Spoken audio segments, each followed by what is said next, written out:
never arise in a person's entire life.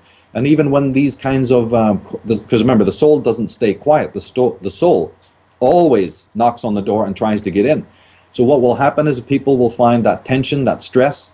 In fact, that's what most of the world is calling stress today. It's not so much what they think.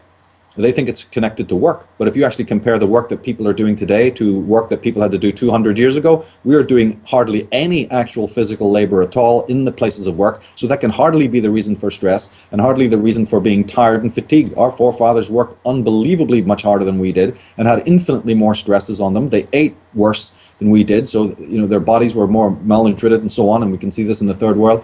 So that could not be the origin of stress. It's the origin of some stress.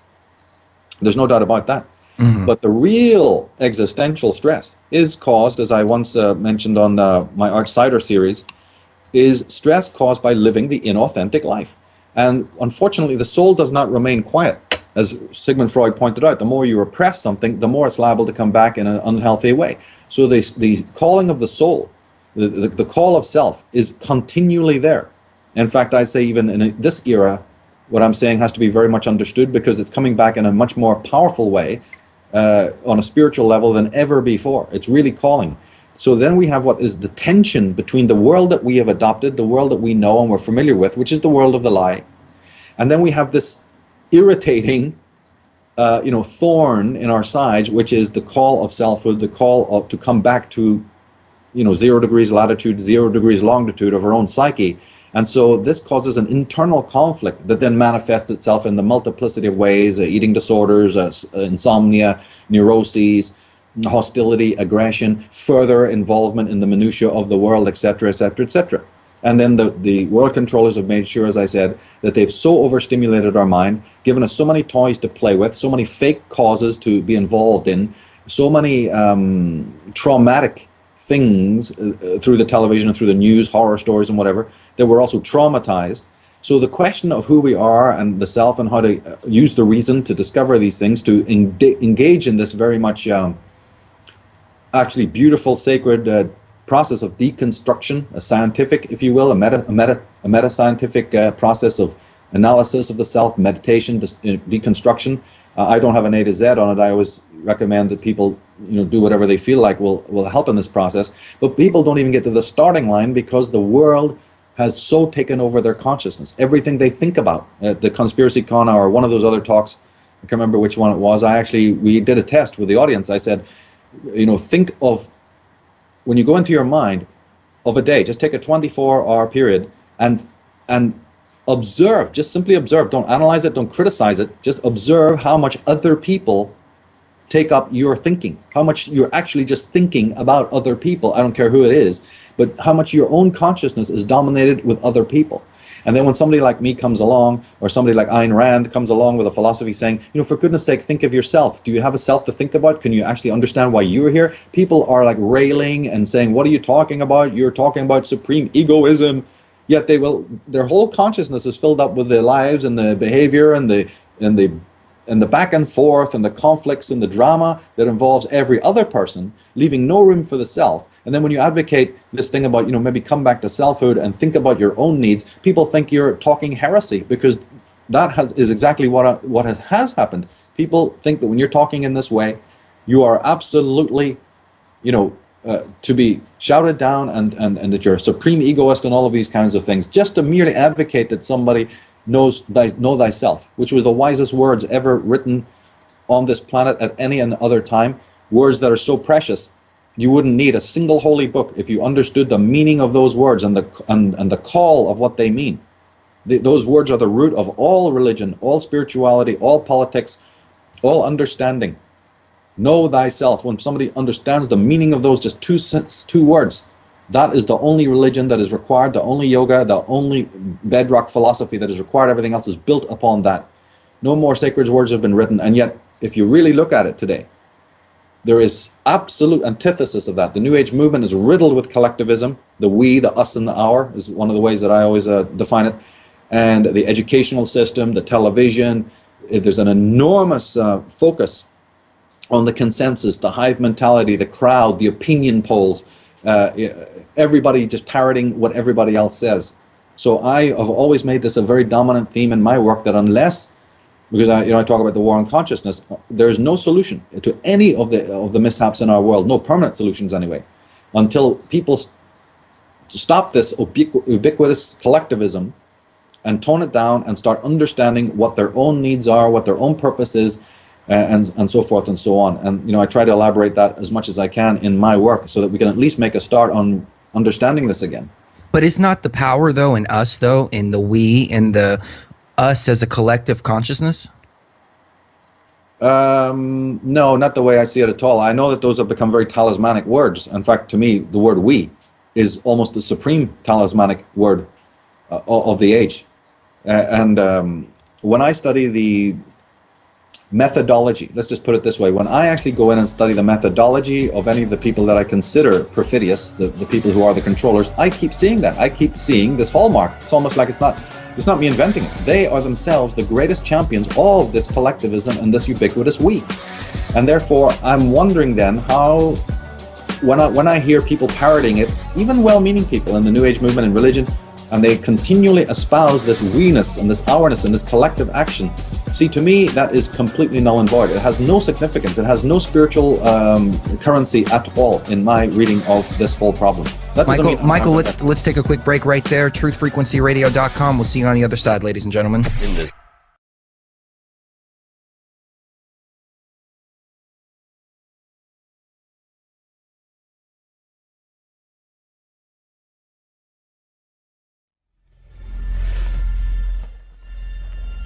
Do not try and bend the spoon. That's impossible.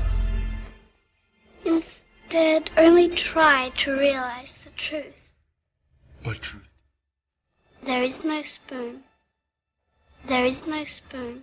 There is no spoon. And welcome back to Truth Frequency, and we are speaking with our amazing guest, Michael Tsarion.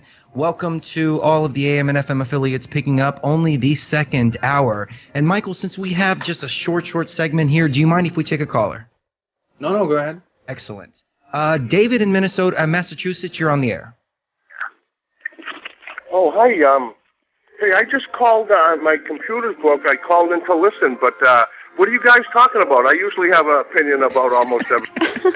We're talking about mind control. Oh, mind control?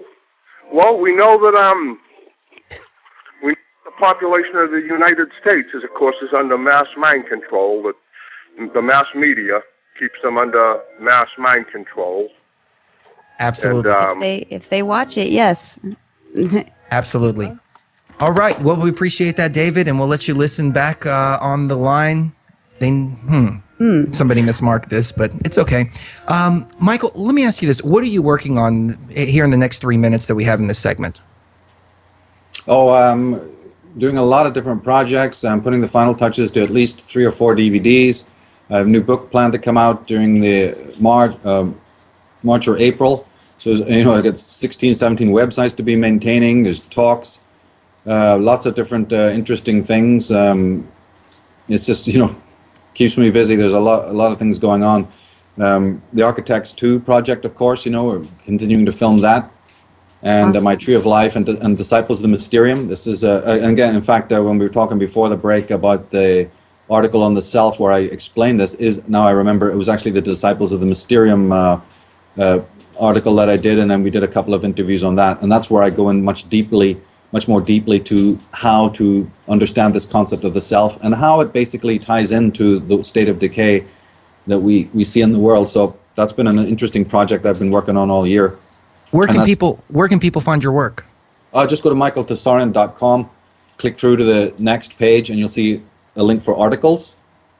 And you can see that article if they want to hear the previous interviews I've done on it. Just simply go to YouTube/Unslaved Films, and that's where all my interviews are. These Disciples of the Mysterium interviews are there. They're one of a kind, by the way. That's the first time ever that philosophy and conspiracy have been tied together in this particular way.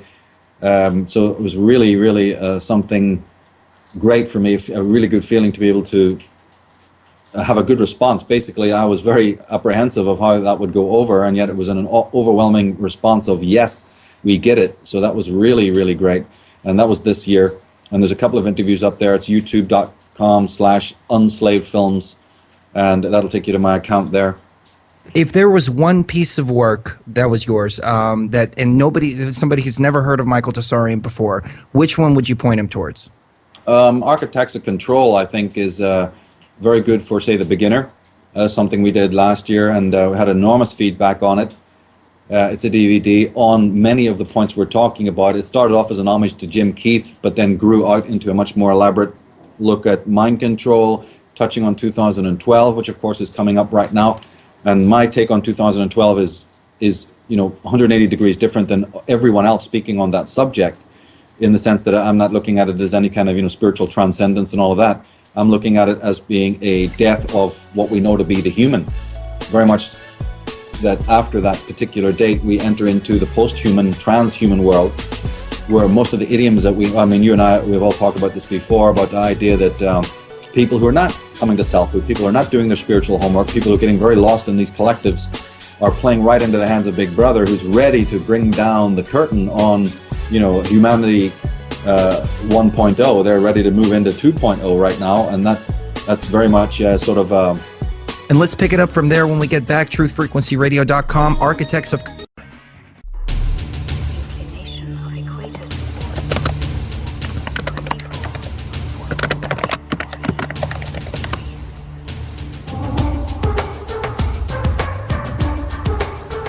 Welcome back, ladies and gentlemen. Truth Frequency Radio and our great guest, Michael Tsarion. And now we have a couple of long segments so we can get back into the meat and potatoes of the broadcast. Michael, do you just want to pick it up, or we have some more leading questions if you'd like?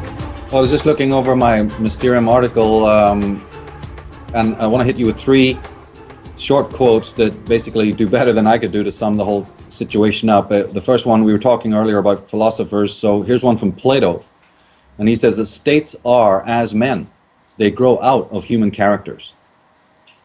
Thomas Paine, the great freedom fighter, in his Rights of Man, he says, to understand the nature and quantity of government proper for man, it is necessary to attend to his character. Again, emphasizing that what the self is, the complexion of a person's selfhood, will determine all of the external phenomena that he subsequently goes on to create.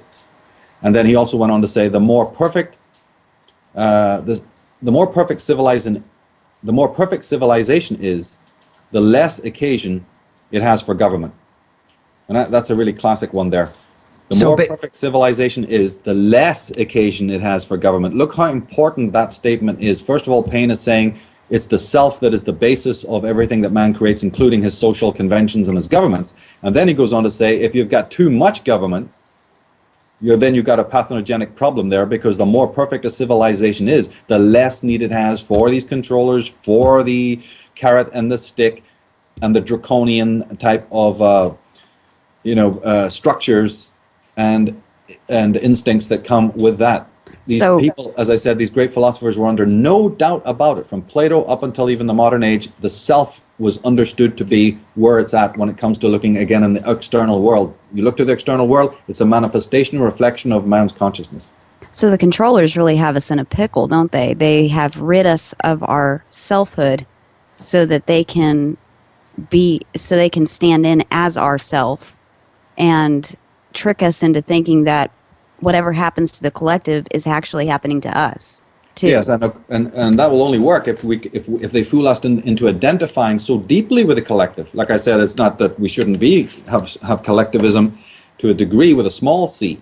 But what has happened is that these people have manipulated a natural instinct within man to live together, to harmonize together, to share, to talk, to develop, to evolve together, to share skills and insights.